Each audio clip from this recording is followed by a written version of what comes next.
Salam müəllimlər, hər vaxtınız xeyirli olsun. Mən Sofiya Həsənova sizə bu gün etik davranış prinsipləri və onlara uyğun tələblər haqqında məlumat verəcəm. Hansı ki, müəllimlərin etik davranış qaydaları onların borcudur ki, onlara əməl etsinlər. Yəni etik davranış qaydalarını pozduğumuz təqdirdə adından da məlum olduğu kimi etik davranış qaydaları. Qayda pozulduqda nə gözlənilir? Əlbəttə cəza. Yəni qaydalara əməl etməsək, mütləq ki, cəzası olacaq. Yəni intizam məsuliyyətinə, hətta işimizə xitam verilmə və bir ildə pedaqoji fəaliyyətlə məşğul olmama kimi cəzaları var. Ona görə müəllimlərin hər biri bütün təhsil verənlər bu etik davranış qaydalarına əməl etməlidir. Və etik davranış qaydalarında dəyişiklik may ayının 15-i 2024-cü ildə olubdur və düz 10 il bundan əvvəl 2014-cü ildə olan qaydalar ləğv edilir və onun yerinə yeni qaydalar tərtib edilir, hansı ki, bu qaydalar bütün hər kəsi əhatə edir. Yəni, daha geniş sahəyə şamil edilir. Yəni, bütün təhsil verənlər, müəllimlər də, tərbiyəçilər də, ali məktəb müəllimləri də, yəni universitet müəllimləri hər biri bu etik davranış qaydalarına əməl etməlidir. Və yenə qeyd edirəm, bizim borcumuzdur heç bir halda etik davranış qaydalarını pozmamalıyıq. Etik davranış qaydalarından qanunçuluq, yəni qanunun aliliyi, vicdanlılıq, peşəkarlıq, fərdi məsuliyyət, ictimai etimad, mədəni davranış, loyallıq, sadiqlik, gender bərabərliyi, qərəzsizlik, konfidensiallıq. Bax, bu kimi prinsipləri var və biz hər birinə istisnasız əməl etməliyik və heç bir halda pozmamalıyıq. Sadəcə bir etik prinsipində istisna var, onu da biraz sonra izah etdikcə mütləq ki, vurğulayacağam.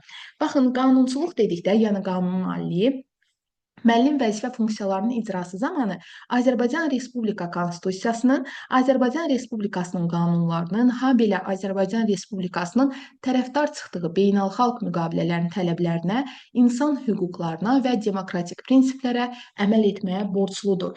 Yəni, müəllim qanun və konstitusiya qarşısında məsuliyyət daşıyır, məsul bir şəxsdir, öz fəaliyyətini dövlət qanunvericiliyinə, beynəlxalq müqavilələrə və insan hüquqlarına uyğun aparmalıdır. Əgər ki, müəllim qanuna zidd hər hansı bir davranış sərgiləyərsə, o zaman əlbəttə ki, qanunçuluq pozulur və qeyd etdiyim kimi bunun mütləq ki, cəzası da var. Yəni, misal üçün, müəllim əgər uşaqlara qarşı zorakı münasibət sərgiləyirsə, zorakılıq tətbiq edirsə, yəni insan hüquqlarını pozursa, qanunlardan hər hansısa birini pozursa, valideynlərə qarşı cobud davranırsa, çünki mənim əslində vəzifəmdir ki, nəydən valideynlərlə əməkdaşlıq edəm, uşaqları şiddətin hər bir növündən qoruyam. Amma təsəvvür edin, mən bunun qarşılığında nə edirəm? Uşaqlara özüm şiddət tətbiq edirəm. Əlbəttə ki, bu da qanunçuluğun, yəni qanun aliliyinin pozuntusuna gətirib çıxardır. Uşaqlarda hüquq mədəniyyəti formalaşdırmaq bizim bax, bu prinsipimizdə öz əksini tapır. Qanunun aliliyi deməli, biz nə etməliyik? Qanunlara sadiq olmalıyıq. Heç bir halda nə etməliyik? Uşaqlara qarşı, valideynlərə qarşı və yaxud da insanlara qarşı hüquq pozuntusuna yol verməməliyik. Daha sonra vicdanlıq. Baxın, vicdanlıq müəllim cəmiyyət və dövlətin maraqları naminə öz peşə fəaliyyətinin keyfiyyətlə və səmərəli yerinə yetirməyə borcludur. Müəllim bütün hallarda hər bir şəxs üçün vicdanlıq nümunəsi olmalıdır. Yəni, burada hər birinizin bir növ vicdanınızdan danışılır. Əgər ki, mən hər hansı bir haqsızlıq qarşısında susuramsa, deməli, vicdansız insanım, düzdür? Yəni, müəllim hər zaman həm fəaliyyətini keyfiyyətlə, həm də səmərəli, yəni israf etməməlidir, qənaət etməlidir. Bax, qənaət mütləq vacibdir. Əgər mən planımı əvvəlcədən qururamsa, planlı, nəticə yönümlü bir müəlliməmsə, düşünürəm ki, vaxt itkisinə yol verməyəcəm və həqiqətən dərsimi, təlimi, məşğələmi səmərəli formada təşkil edəcəm. Düzdür, həmçinin keyfiyyətli. Amma ki, plansız, proqramsız gəlsəm, günümü girmətsəm, uşaqların hüquqlarını bir növ pozsam, onlar keyfiyyətli təhsil almalıdır, yenə vicdansız davranış sərgiləyirəm və yaxud yenə qeyd edirəm. Bax, hər hansısa bir haqsızlıq var. Bax, deyək ki, uşaqların yeməkləri verilmir, onu deyək ki, zibil qutusuna atır. Mən də bunu görərək göz yumuram və yaxud valideynlərdən müəyyən ödəniş alınır. Amma halbuki bu haqsızlıqdır. Dəbə deyilir, bu alacaq, bu alınacaq. Bu da yenə həm qanunçuluğun, çünki rüşvət almaq ən başlı-başına ilə qanunçuluğun, yəni qanun aliliyinin pozuntusudur. Eyni zamanda vicdansız bir davranışdır, vicdanlığın da pozuntusuna gətirib çıxardır. Yəni biz hər zaman nə etməliyik? Hər kəs üçün vicdan nümunəsi olmalıyıq. Bax, deyək ki, qrupa Qrupa deməyin, bağçaya yeni bir müəllim gəlir və o hələ yenidir və əlbəttə ki, peşəkarlıq səviyyəsi o qədər də güclü deyil, çünki təcrübəsi azdır və müəyyən məsələlərdə çətinlik çəkir. Mən onu gedib şikayət etmək əvəzinə dəstək oluram, kömək edirəm. Mən nə qədər vicdanlı insanam, düzdür, bax bu çox vacibdir. Sonra peşəkarlıq və fərdi məsuliyyət dedikdə, müəllim öz fəaliyyətini Azərbaycan Respublikasının qanunvericiliyi ilə müəyyən olunmuş səlahiyyətlər çərçivəsində peşəkar səviyyədə yerinə yetirməyə borcludur və vəzifə funksiyalarının keyfiyyətlə yerinə yetirilməsinə görə məsuliyyət daşıyır. Müəllim peşəkar fəaliyyəti və şəxsi nümunəsi ilə təhsil alanların, yəni uşaqların, valideynlərin, cəmiyyətin təhsil sisteminə, təhsil müəssisəsinə və təhsil işçilərinə inamını artırmalı və möhkəmləndirməlidir. Burada əsasən nədən danışır? Baxın, vicdanlıqda dedik ki, uşaqlara və valideynlərə münasibətdə ədalət və dürüstlük nümayiş etdirilməlidir. Düzdür? Yəni vicdanlıq bizdən ədalətli olmağı tələb edir. Hər hansı bir haqsızlıq qarşısında susmamağı, bunu qeyd etdim. Eyni zamanda misal üçün qiymətləndirmə zamanı subyektiv olmağı. Peşəkarlıq fərdi məsuliyyətdə bizim öz peşəkarlıq səviyyəmizi artırmağı, yəni əslində peşəkarlıq fərdi məsuliyyət bizim öz vəzifələrimizdə əks olunur. Əgər mən vəzifə funksiyalarımı layiqincə yerinə yetirirəmsə, həqiqətən məsuliyyətli bir şəxsəmsə, bax deyək ki, müəyyən kurslara qatılıram, yenilikləri öyrənirəm, yəni innovasiyalar edirəm. Daha sonra, bu ardıcıl danışanda belədir. Daha sonra nə edirəm? Bu peşəkarlıq səviyyəmi artırıram. Daha sonra, deməli, hər hansı bir problemlə qarşılaşıramsa, o problemi asanlıqla həll edirəm.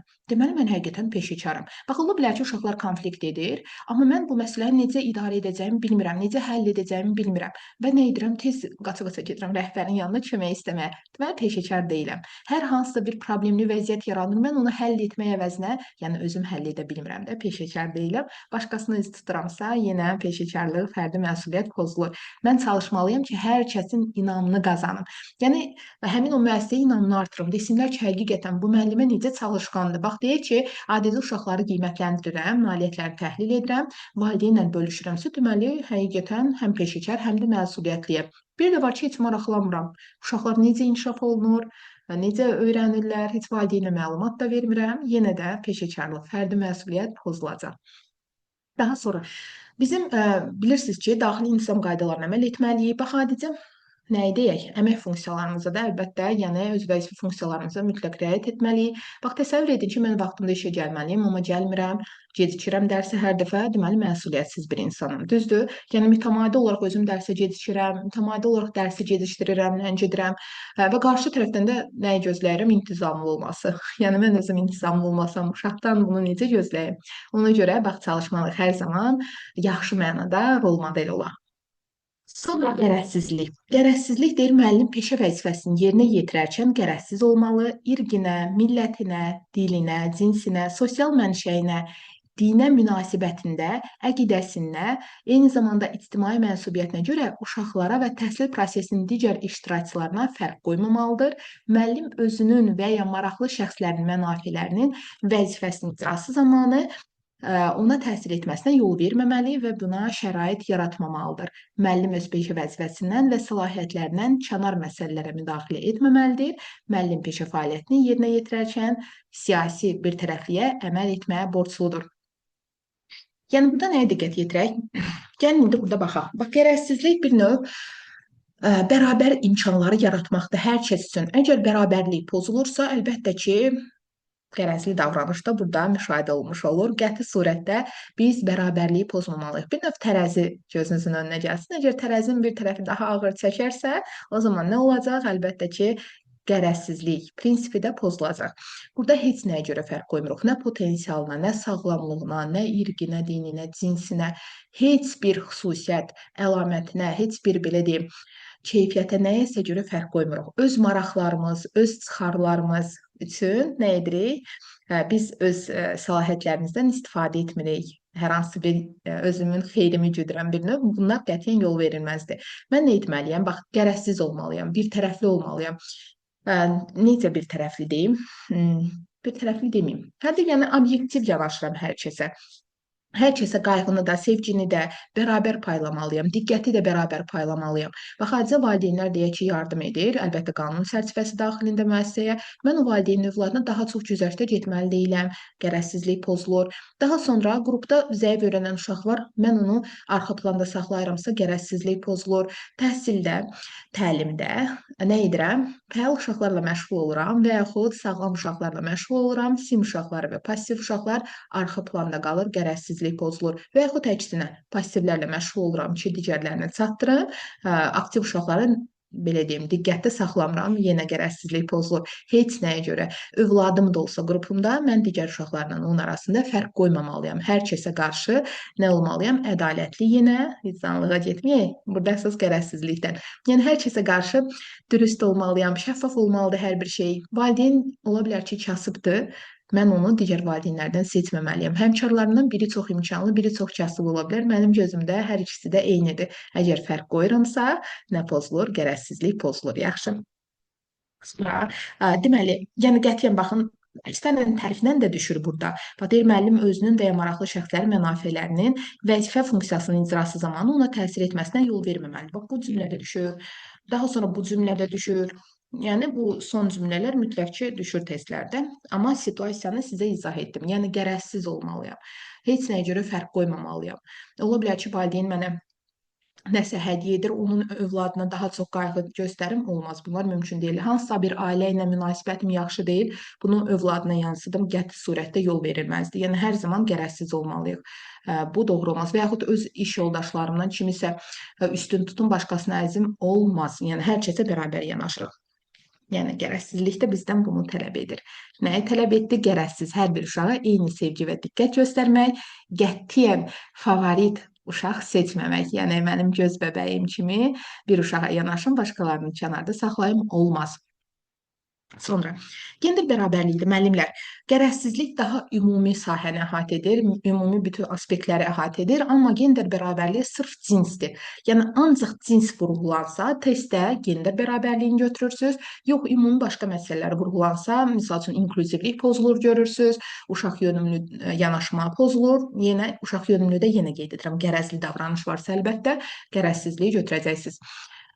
Bir də differensial yanaşmaq olmazmı? Əlbəttə, differensial yanaşma başqa bir şeydir. Mən onu hər hansı bir marağım çıxarım və yaxud qərəzli yanaşmaq üçün etmirəm. Burada əsas məqsədim bütün uşaqları müxtəlif metodlarla, fərqli yanaşma ilə eyni təlim nəticəsinə aparıb çıxartmağımdır. Düzdür? Yəni, bütün uşaqlarda istəyirəm ki, məqsədi formalaşdıram, hər bir uşağı alt standartın tələbinə çatdıram, amma fərqli metodlarla yanaşıram. Burada gərəzsizlik pozulmur. Gərəzsizlik yenə deyirəm, hər hansısa bir çıxar üçün, hər hansı bir maraq üçün.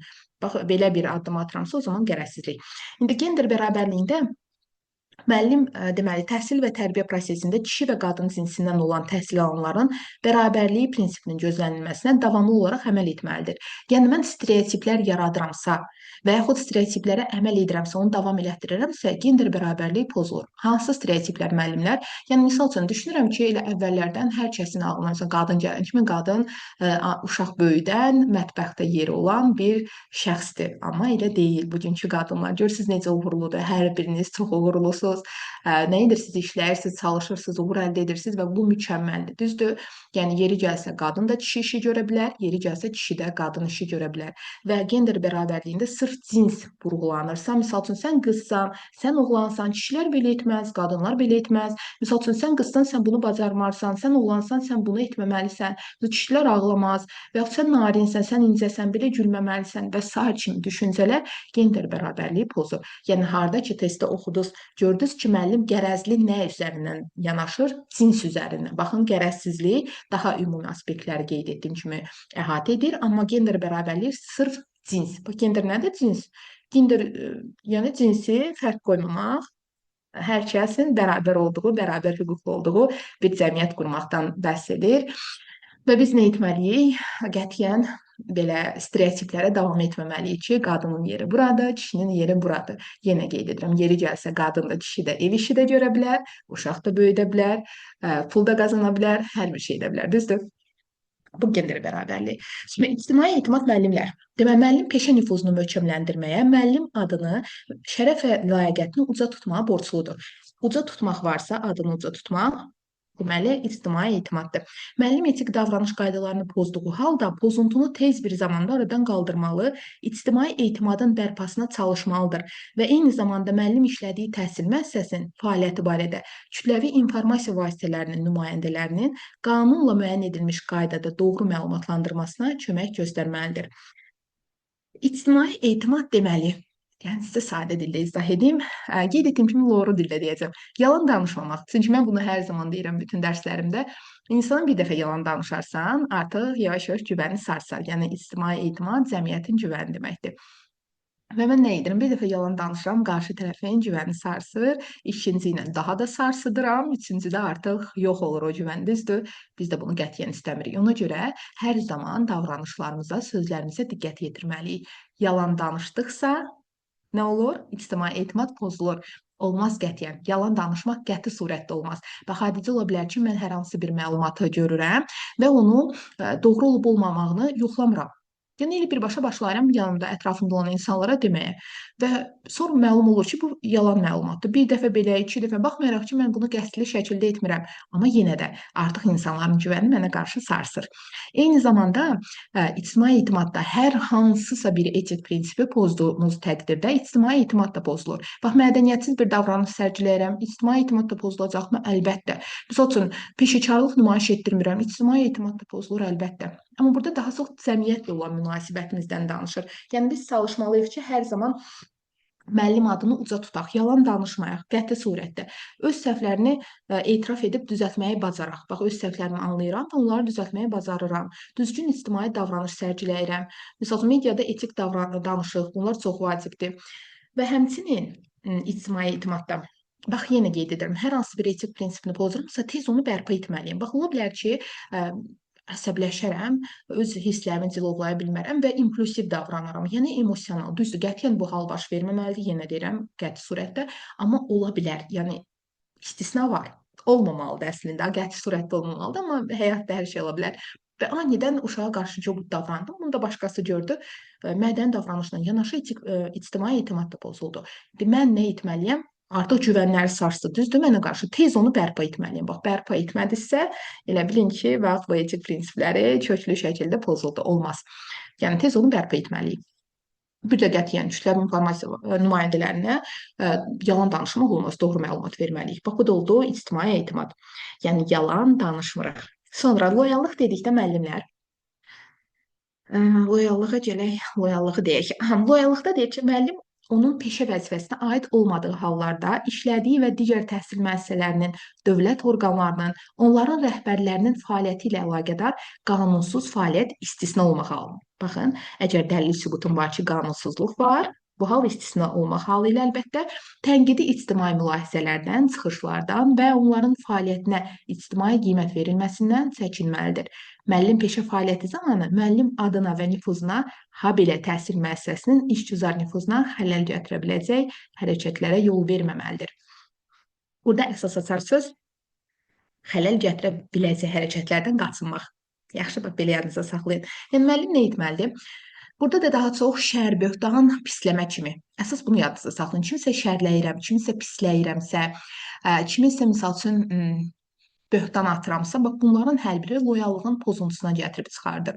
Mən çalışmalıyam ki, nə dövlət işçilərini, nə dövlət müəssisələrini, nə də öz çalışdığım müəssisəni, o da dövlətdir də əlbəttə, nə də həmkarlarımı, nə də rəhbərimi, nə də başqa bir işçini pisləməyim. Əgər ki, pisləyirəmsə, bu sübutum yoxdursa, dəlil sübut ki, burada qanunsuzluq var, şərləmə sayılır. Düzdür, şərləyirəm. Düzdür, avtomatik şərləmə gedir və orada da loyallıq pozulur. Qətiyyən, qəti surətdə olmaz.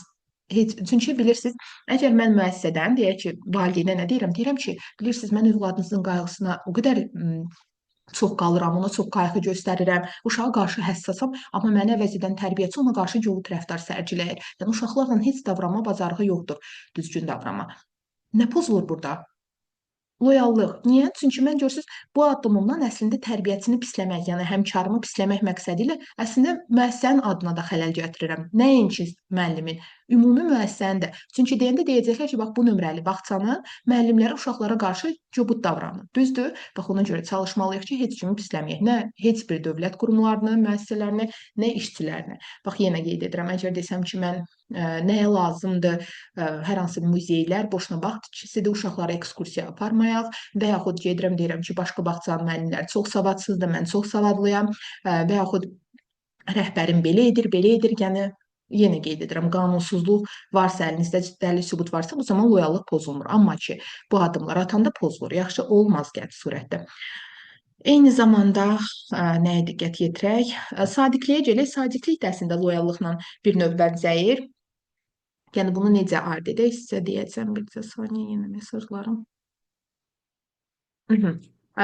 Sadiqliklə loyallıq əslində bizim etibarilə eynidir. Fərqlidirmi? Xeyr, testdə ona görə ya loyallıq, ya da sadiqlik verir. Sadəcə burada açar, yəni təriflə versə, fərq nədə olacaq? Fərq olacaq ki, nə ilə bağlı? Bax, təhsil verən öz fəaliyyəti ilə bağlı mediada və ya sosial şəbəkələrdə çıxışlardan işlədiyi müəssisə ilə yaradılmış qaydalara əməl etməklə sadiqliyini nümayiş etdirir. Bax, bu cümlə sırf sadiqliyə aiddir. Amma loyallığa aid edilə bilməzmi? Edilə bilər. Çünki loyallıqdır. Bax, ola bilər ki, mən görürəm mənim müəssisəmi sosial şəbəkələrdə belə deyim, pisləyirlər, hər hansısa bir post paylaşıblar. Mən ona şərh yazıramsa, birbaşa loyallıq pozulur. Amma mən nə etməliyim? Onu içdən həll etməliyim. Yəni özüm o problemin kökü görüm hara dayanır, harda bu məsələni həll etmək lazımdır. Gəlirəm müəssisəyə, orada danışırıq, problemi həll edirik. Bu zaman loyallığa əməl etmiş oluruq. Amma qətiyyən onu ictimailəşdirmək, qətiyyən onu belə deyim, tənqidi fikirlərlə yanaşmaq olmaz. Loyallıq pozulacaq. Sadiqlikdə həmçinin. Sadiqlik daha çox öz işinə, öz vəzifəsinə, öz belə deyim, müəssisəsinə bağlı olmaqlandır. Yəni mən öz müəssisəmi pisləyirəmsə, öz iş həmkarlarımı, rəhbərimi pisləyirəmsə, sadiqlik pozulacaqdır. Yəni loyallıqda etibarı qorumaq, uşaqlara və valideynlərə təhsil müəssisəsinin nüfuzunu düzgün təqdim etmək və adına xələl gələ biləcək hər hansı bir hərəkətlərə yol verməməkdir. Sadiqlik isə nə olacaq? Sadiqlikdə də bir növ loyallığın izahının davamıdır da. Yəni media davranışının etikasını vurğulayır daha çox. Qalan hər bir şey birəbir eynidir. Yəni biz çalışmalıyıq ki, sosial mediada yazarkən, danışarkən öz müəssisəmizin nüfuzunu nəzərə alaq və qoruyaq. Sonra mədəni davranışa baxaq. Mədəni davranış müəllimlər. Hər bir insan düşünürəm ki, mədənilik nümunəsi olmalıdır. Bu normal həyatımızda da. Ola bilər ki, mən müəllim deyiləm, ola bilər ki, başqa bir sahədə çalışıram. Mədəniyyətsiz bir insanamsa, əlbəttə məni sevirəm olmayacaq. Düzdür, yəni heç kim məndən əməkdaşlıq etmək istəməyəcək, ünsiyyət qurmaq istəməyəcək. Çünki mədəniyyət hər bir şeydə, hər bir addımımızda, hər bir belə deyim, xüsusiyyətimizdə özünü göstərir. Bax, misal üçün, mən danışığımda da mədəniyyətsiz olduğumu göstərə bilərəm. Hərəkətlərimdə də, davranışımda da, geyimimdə də, verdiyim reaksiyalarda da hər bir şeydə mədəniyyətsiz olduğumu göstərə bilərəm. Və yaxud əksinə, yəni mədəni davranış deyir ki, müəllim təhsil alanlarla rəhbərlik və həmkarları ilə davranışında, eyni zamanda valideynlərlə də nəzakətli, xeyirxah, diqqətli və təmkinli olmalıdır. Müəllim peşə fəaliyyəti ilə əlaqədar iradları, tənqidi fikirləri qəbul etməli, qiymətləndirməli və onlardan düzgün nəticə çıxarmalıdır. Yəni müəllim səmimi, çalışqan, intizamlı, təşəbbüskar olmalı, xarici görkəminə, geyiminə xüsusi fikir verməli, hər zaman səliqəli olmalıdır. Burada daha çox misal üçün, bax, mən danışarkən necə cobud davranıram, vulqar ifadələrdən istifadə edirəm, qarşı tərəfi təhqir edirəmsə, həm qanunçuluq, həm də mədəni davranış pozulacaq. Düzdür, olar, olmaz. Sonra, əgər özümə fikir vermirəm, səliqəsiz formada gəzirəmsə, uşağa necə səliqə səhmanı öyrədə bilərəm? Olarmı ki, belə bir şey olmaz? Ona görə mütləq ki, insanlar ilk olaraq bizim xarici görünüşümə diqqət yetirir, düzdür, bizi görünüşümüzdən qəbul edir, daha sonra düzdür, ağlımızdan yola salır, amma əsas görünüş, yəni çox vacibdir ilk başda. İlk təəssürat çox önəmlidir. Və ona görə mən hər zaman çalışmalıyım ki, səliqəli olum. Şərt deyil ki, kosmetikanı çəkməyən nə qədər, şərt deyil ki, misal üçün, vulqar geyimlər, qətiyyən vulqar bu arada geyimlər olmaz. Yəni çalışmalıyım ki, səliqəli görünüm. Misal üçün, səliqəli, baxımlı çox vacibdir. Daha sonra, misal təsəvvür edin ki, mən yanınızda oturmuşam, məndən qoxu gəlir, əlbəttə məndən qaçarsınız, düzdür, deyərsiniz, bu necə insandır, yanıma gəlmə, yaxınlaşma. Ona görə hər zaman gözəl qoxmalıyıq, gözəl görünməliyik. Hər biriniz də gözəlsiniz o öz yerində. Demək, mədəni davranışda nəyə diqqət yetirir? Bax, danışarkən belə, ola bilər ki, kimsə məndən əsəbi danışır, yəni valideyn, ola bilər də nəsə əsəbləşib, məndən biraz belə gərgin formada danışır, mən onu səbirli və təmkinli dinləməliyim. Əgər ona qarşılıq olaraq aqressiv reaksiya verirəmsə, mədəniyyətsiz olduğumu göstərirəm. Və yaxud valideynlə, uşaqla, həmkarlarımla qışqıra-qışqıra danışıramsa, mədəniyyətsiz olduğumu göstərirəm. Söhbət qurarkən yəni ünsiyyət qurarkən, əgər mənim ünsiyyət mədəniyyətim yoxdursa, yəni qarşı tərəfi dinləmirəm, ona söz haqqı tanımıram, dəqiqədə bir sözünü bölürəmsə, deməli mədəni görünməyəcəm. Ondan sonra oturuşum duruşuma diqqət yetirmirəm yenə. Sonra məni təhqir edə bilməzlər. Heç zaman mənim hüququm pozular. Amma tənqid edə bilərlər, iradlarını bildirə bilərlər. Mən bunu sakit, təmkinli formada qəbul etməyərək aqressiv reaksiya verirəmsə, nə pozulur? Mədəni davranış pozulur. Yəni hər zaman sözlərimizə, hərəkətlərimizə yenə qeyd edirəm, fikir verməliyik. Uşaqlara söz və seçim haqqı tanımıram, mədəniyyətsiz. Öz ailə problemlərindən danışıram, mədəniyyətsiz bir insanım. Uşağın nəyinə lazımdır mənim ailə problemim? Düzdür? Daha sonra deməli yenə qeyd edirəm, necə olmalıyıq? Səmimi, çalışqan, intizamlı, yəni intizam qaydalarına mütləq şəkildə əməl etməliyik və hər kəs üçün yaxşı mənada burada da, yəni necə mədəni davranış baxımından rol model nümunə olmalıyıq. Bu da vacibdir, önəmlidir. Sonra sonuncu konfidensiallıqdır. Deməli, baxacaq münaqişəli vəziyyətdə sakit davranırıqsa, bu mədəni olduğumuzu göstərir. Uşaqların mədəniyyət nümunəsi oluruqsa, yenə bu prinsipə əməl etdiyimizi göstəririk. Konfidensiallıqda gizlilik, məxfilik deməkdir. Yəni, biri var liberallaşma, o hər bir şeyin şəffaf, açıq olmasıdır. Görürsünüz, bizim təhsilimiz şəffafdır, açıqdır. Yenə qeyd edən brifinqlər təşkil olunur. Dünyanın hər bir tərəfindən izləmə şansı var hər kəsin. Konfidensiallıq gizlilik, məxfilik deməkdir. Yəni burada şəxsi məlumatları, istər mənim şəxsi, rəhbər mənim şəxsi məlumatlarım haqqında soruşa bilməz, şəxsi həyatım haqqında soruşa bilməz. Bu zaman nə olur? Mənim hüququm pozulur deyə, bəli, deyə bilərik.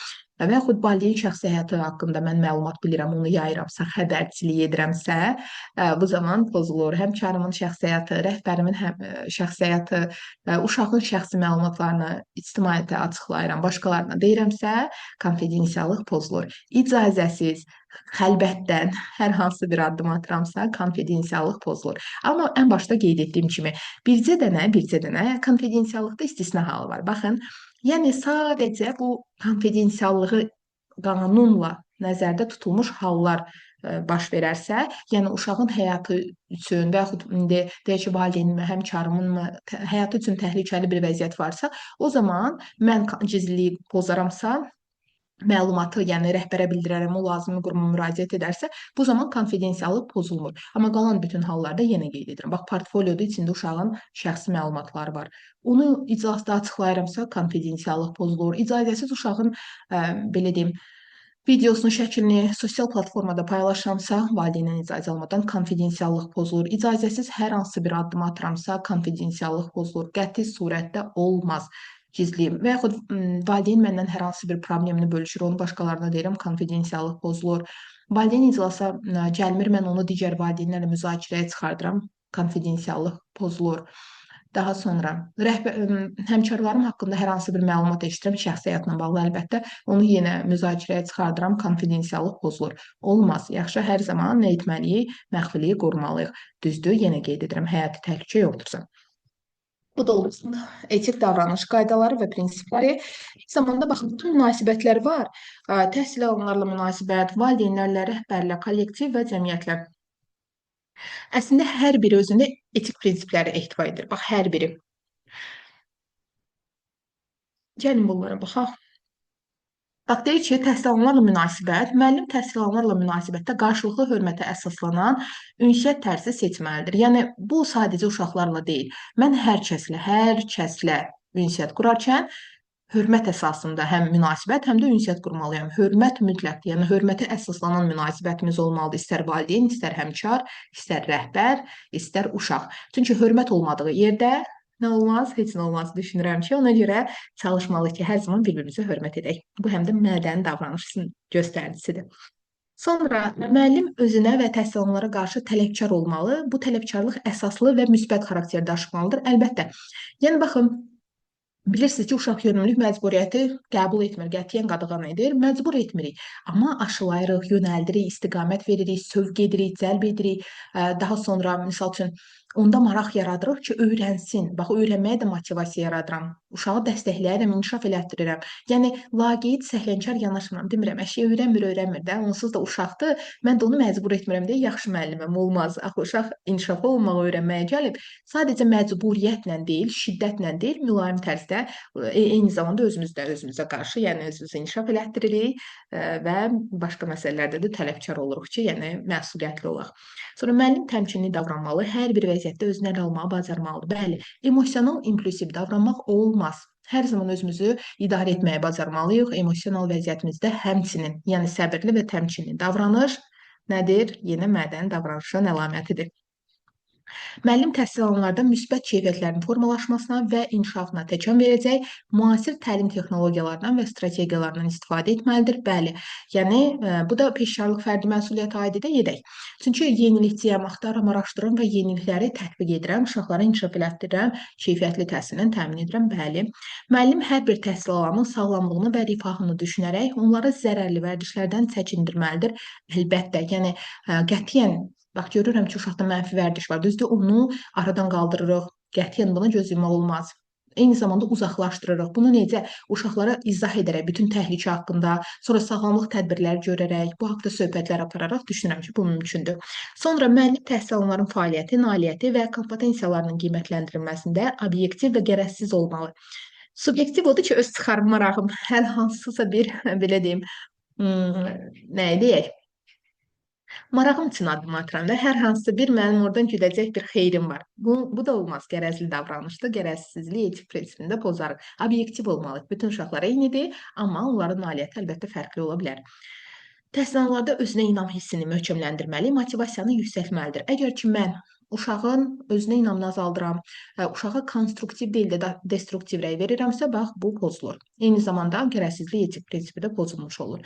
Təhsil alanlara verilən qiymət qərəzli şəkildə azaldılmasına və ya əsassız olaraq artırılmasına yol verilməməlidir. Yenə nə pozulacaq? Gərəzsizlik və bu prinsip.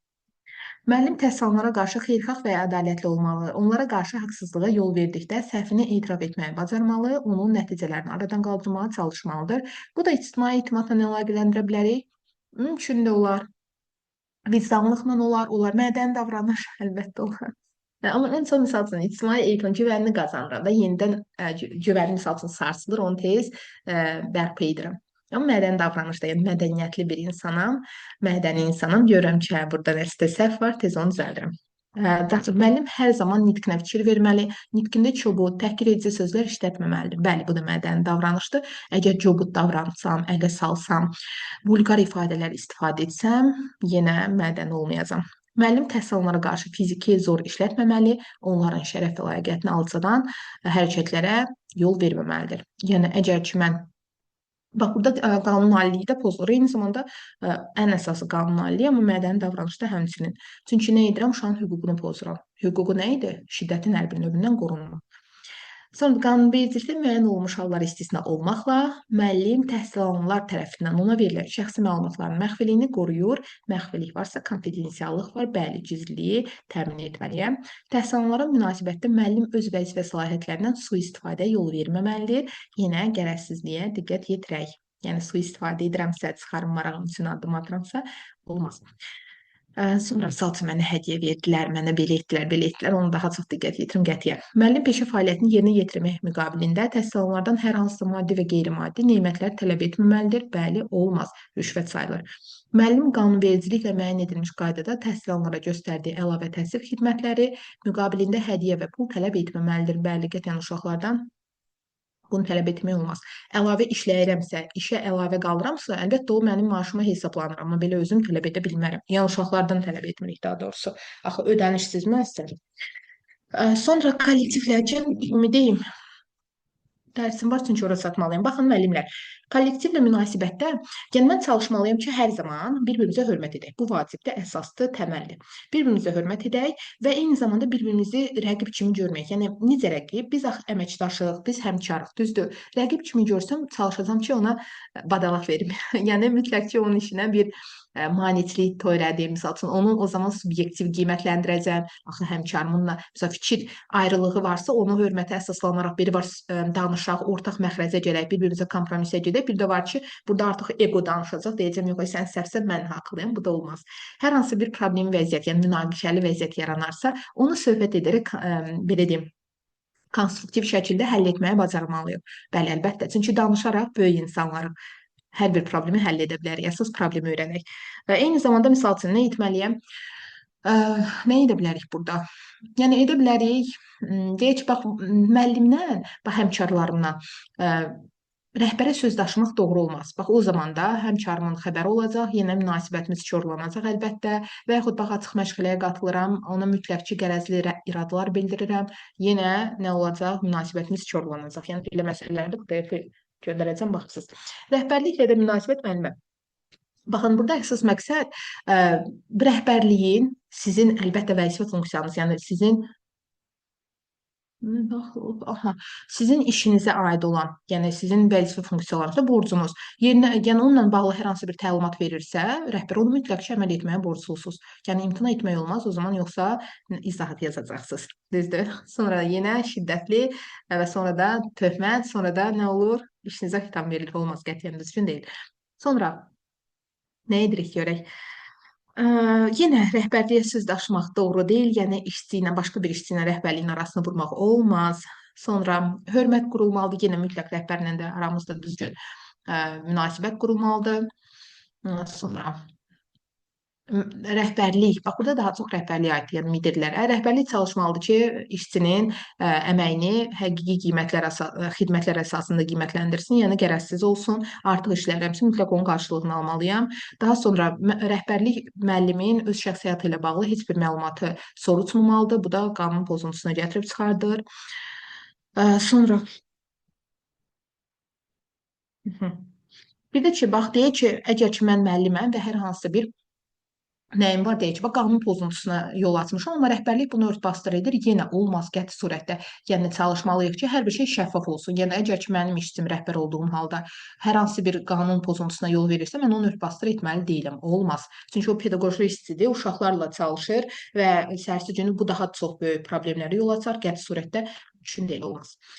Valideynlərlə münasibətdə yenə hörmətə əsaslanan qarşılıqlı əlaqə, sonra valideyni öz övladını daha çox sevdirməliyik, yəni çalışmalıyıq, hər hansı bir problem varsa onu aradan qaldıraq, müsbət xüsusiyyətlərini, nailiyyətlərini vurğulayaq valideynə. Eyni zamanda valideynin hər hansı bir məcburi hədiyyə və yaxud yardım gözləməli deyilik. Məcburi olmasa da, bax valideyn verəndə onu qətiyyən qəbul etmirik, çünki rüşvət sayılır. Aciz konfet alıb gətirirsə belə. Sonra hər zaman hörmətlə yanaşmalıyıq, diqqətli olmalıyıq. Sonra nə etməliyik? Bir də ki, baxın, valideyn necə ki, könüllü şəkildə bizim müəssisəyə hər hansı bir yardım edirsə, bu qətiyyən onun uşağına yansımamalıdır. Yəni mən onu digər uşaqlardan seçməməliyəm ki, gərəksizlik pozulmasın. Müəllim cəmiyyətdə mən bir vətəndaşam. Hər zaman məsuliyyətli olmalıyam və öz borcumu yerinə yetirməliyəm. Bu da müəllimlə cəmiyyət münasibətidir. Bu qədər. Əlavə suallarınız olsa, onları da cavablayacağam. Bu da etik prinsiplər, testləri. Bunda daha əhatəli işlərik sonra. Belə, bu qədər. Gecəniz xeyrə.